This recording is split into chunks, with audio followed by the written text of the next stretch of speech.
Perdoné la infidelidad de mi esposa, pero vivir con ella día a día se convirtió en mi peor tormento.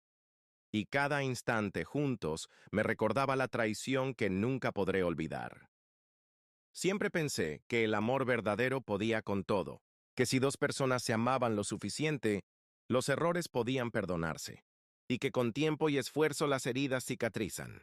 Pero me equivoqué. Hace 2 años descubrí que mi esposa, Sofía, me estaba engañando. El dolor fue indescriptible, como si me hubieran arrancado el aire de los pulmones. Me enfrenté a ella con rabia, con lágrimas en los ojos, pero al final la perdoné. ¿Por qué lo hice? Porque la amaba con cada fibra de mi ser, porque teníamos una hija pequeña que no merecía ver a sus padres separados, y porque me convencí de que aquel error podía quedar atrás. Al principio parecía que todo volvía a la normalidad. Sofía lloró, me pidió perdón una y otra vez. Juró que había sido un desliz, que no volvería a pasar, y yo con el corazón hecho pedazos acepté su versión y traté de seguir adelante. Pero lo que nadie me dijo fue que perdonar no es lo mismo que olvidar. Desde entonces, cada vez que la miro a los ojos, hay una parte de mí que recuerda lo que hizo. Cada vez que su teléfono vibra, mi corazón se acelera con desconfianza. Y cada vez que dice que saldrá con sus amigas, una sombra de duda me consume. El problema es que ella parece haber cerrado el capítulo, pero yo no. Vivo con fantasmas en mi cabeza, con escenas que me atormentan, con preguntas que nunca se apagan. ¿Por qué lo hizo? ¿Y qué encontró en ese hombre que no encontró en mí? ¿De verdad ya no siente nada por él? Y lo peor de todo es que no sé si alguna vez podré volver a mirarla sin sentir ese vacío. El perdón parecía una decisión noble, pero con el paso de los meses se convirtió en un castigo. Yo intentaba aparentar calma, pero por dentro era un torbellino de emociones. Las noches eran las peores. Me acostaba a su lado, la abrazaba, pero en mi mente se repetía una y otra vez la imagen de ella con otro hombre. Esa tortura silenciosa me robaba el sueño y me hacía despertar agotado, con ojeras, y una rabia contenida que no podía expresar. Empecé a dudar de cada palabra, de cada gesto suyo. Si sonreía mirando el teléfono, pensaba que quizás volvía a escribirle. Si tardaba en llegar del trabajo, imaginaba que me estaba mintiendo otra vez. No necesitaba pruebas. Mi mente ya había creado todas las evidencias que necesitaba para atormentarme. Sofía notaba el cambio. Me lo decía constantemente. Ya no eres el mismo. Me miras como si fueras mi carcelero. Y tenía razón. Yo no quería hacerlo, pero no podía evitarlo. Lo más duro era fingir frente a nuestra hija. No quería que viera la tensión que había entre nosotros. Así que jugaba con ella, reía, pero apenas cerraba la puerta de su cuarto. El silencio entre Sofía y yo se volvía insoportable. Y en esos silencios, me descubrí pensando en algo que me aterraba. ¿De verdad hice bien en perdonarla? ¿O simplemente firmé mi propia condena a una vida llena de desconfianza? Dicen que el rencor es como beber veneno esperando que el otro muera, y creo que eso fue lo que empecé a hacer conmigo mismo. Yo siempre había sido un hombre tranquilo, paciente, de esos que confían ciegamente en la pareja. Pero después de la infidelidad, la confianza desapareció, y en su lugar creció un monstruo que no reconocía. Comencé a revisar su celular a escondidas. No me enorgullece admitirlo, pero lo hacía mientras ella se bañaba o cuando dejaba el bolso en la sala. Buscaba cualquier indicio de que me estaba mintiendo otra vez. Un mensaje, una llamada, una foto, cualquier cosa. Y lo peor es que, aunque no encontraba nada, la sensación de vacío seguía ahí. Una vez incluso la seguí en el auto. Ella me había dicho que iba a cenar con unas amigas, y yo como un ladrón la observaba desde la distancia. Cuando la vi entrar al restaurante con dos compañeras de su trabajo, me sentí ridículo. Pero en vez de tranquilizarme, la desconfianza creció aún más.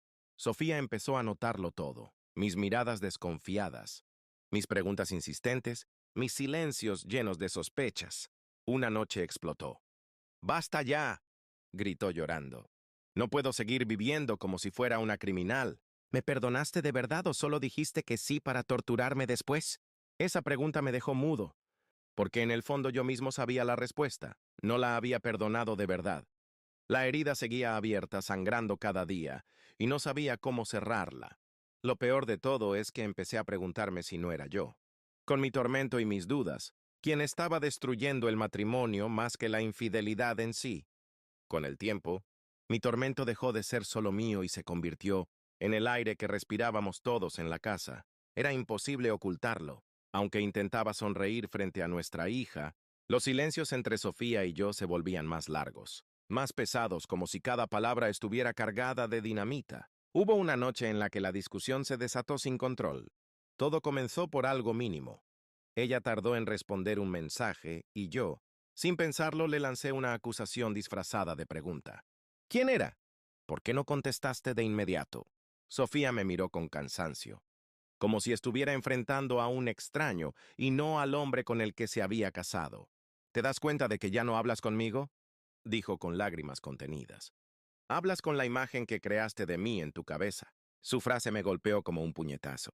Pero en lugar de calmarme, exploté. La imagen que yo creé. ¿Y quién fue la que me obligó a imaginarla? Fuiste tú. Tú abriste la puerta a todo esto. Ella lloró en silencio. No gritó, no se defendió, solo bajó la mirada. Ese silencio me dolió más que cualquier palabra. Desde ese día, algo cambió entre nosotros. Ya no me buscaba, ya no intentaba abrazarme ni hablar de lo que sentía. Era como si hubiera levantado un muro y me hubiera dejado fuera. Y aunque parte de mí quería romperlo y entrar, otra parte pensaba que quizá merecía quedarme ahí, atrapado en mis dudas. Lo más aterrador fue que empecé a darme cuenta de que el amor que aún sentía por ella estaba envenenado. Era fuerte, sí, pero me estaba consumiendo vivo. Siempre escuché que el amor es capaz de sanar cualquier herida, pero lo que yo vivía era todo lo contrario. El amor que aún sentía por Sofía me estaba desgarrando por dentro.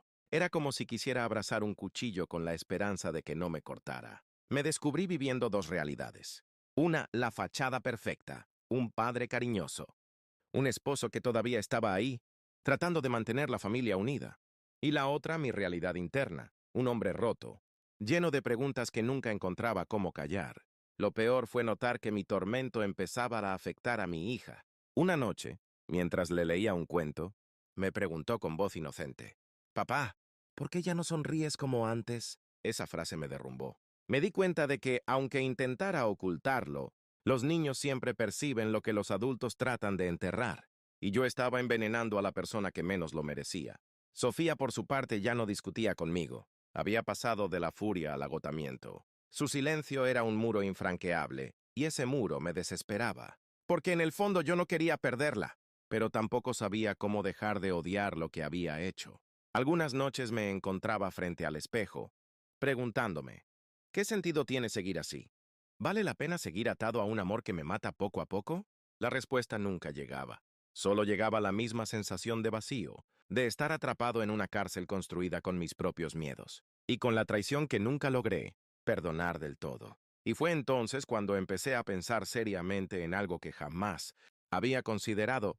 Tal vez la única salida no era seguir luchando, sino dejar ir. La idea de separarme de Sofía empezó como un pensamiento fugaz, casi como una chispa que se enciende y se apaga al instante.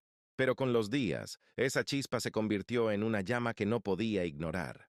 Yo no quería perder a mi hija, y mucho menos convertirla en víctima de nuestras decisiones. Pero también entendí que, si seguía viviendo en ese infierno silencioso, terminaría destruyéndonos a los tres. Recuerdo una noche en particular. Me quedé despierto hasta tarde, mirando a Sofía dormir.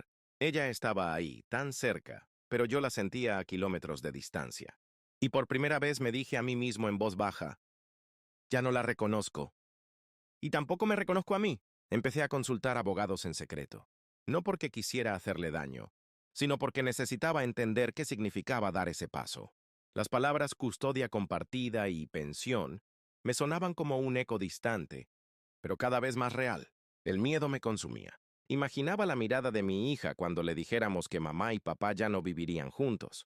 Imaginaba a mi familia juzgándome por no haber sabido perdonar de verdad. Y sobre todo, imaginaba a Sofía volviendo a los brazos de aquel hombre, libre de toda culpa porque yo ya no estaría. Y en ese torbellino de pensamientos, entendí algo. Tal vez la verdadera tortura no era lo que Sofía había hecho, sino mi incapacidad para decidir qué hacer con ese dolor. Yo me había convertido en mi propio verdugo. Esa noche tomé una decisión que cambiaría todo: hablar con Sofía. No para discutir, no para reclamar, sino para enfrentar de una vez por todas lo que estábamos evitando desde hacía años. Me senté con Sofía en la sala, esperando que nuestra hija se durmiera. El silencio era tan espeso que parecía que la casa misma contenía la respiración. Tenía miedo, pero más miedo me daba seguir en esa farsa de matrimonio. Sofía, tenemos que hablar, dije con la voz temblando. Ella no me miró al principio. Se quedó con los ojos fijos en sus manos, como si supiera lo que estaba a punto de venir. Finalmente levantó la mirada y lo dijo ella antes que yo. ¿Quieres separarte? La pregunta me atravesó el pecho. Tragué saliva y en lugar de responder con un sí o un no, me salió lo único que llevaba guardado. Desde hacía años. Quiero dejar de vivir con esta herida. Quiero dejar de sentir que duermo con alguien que ya no conozco. Ella rompió en llanto, no de rabia, sino de cansancio. Un llanto que parecía arrastrar años de culpas. Y entonces, entre sollozos, confesó algo que nunca me imaginé escuchar. Yo tampoco me he perdonado, ni un solo día. Sus palabras me desconcertaron. Durante todo este tiempo la había visto como la culpable, como la traidora que me había condenado al infierno. Pero en ese momento me di cuenta de que ella también estaba atrapada, que sus silencios no eran indiferencia, sino vergüenza, miedo y dolor. Nos quedamos los dos llorando, como dos extraños que habían compartido una vida, pero que habían olvidado cómo sostenerse. En esa conversación entendí que no había ganadores ni perdedores, solo dos personas rotas tratando de no hundirse. Y, aunque seguía sin saber si quería seguir a su lado, por primera vez sentí que al menos estábamos diciendo la verdad. Después de aquella conversación, algo cambió en mí. No porque el dolor desapareciera, sino porque por primera vez Sofía y yo dejamos de escondernos detrás del silencio. Habíamos abierto la herida y mirado dentro, aunque lo que vimos nos asustara. Durante semanas intentamos hablar más. No fue fácil. Cada palabra traía consigo recuerdos incómodos. Algunas noches discutíamos, otras llorábamos juntos, y otras simplemente nos quedábamos en silencio, exhaustos de tanto rememorar. Pero poco a poco comprendí que el perdón no es un acto único, sino una decisión diaria. Y llegó el momento en que tuve que elegir. ¿Seguía luchando por un matrimonio marcado por la infidelidad o soltaba de una vez aquello que me estaba consumiendo? La respuesta la encontré una tarde viendo a mi hija jugar en el jardín. Ella corría feliz, sin imaginar la tormenta que cargábamos. Y pensé, ¿qué le enseñaré con mi ejemplo? ¿Que el amor verdadero significa aguantar hasta perderse uno mismo?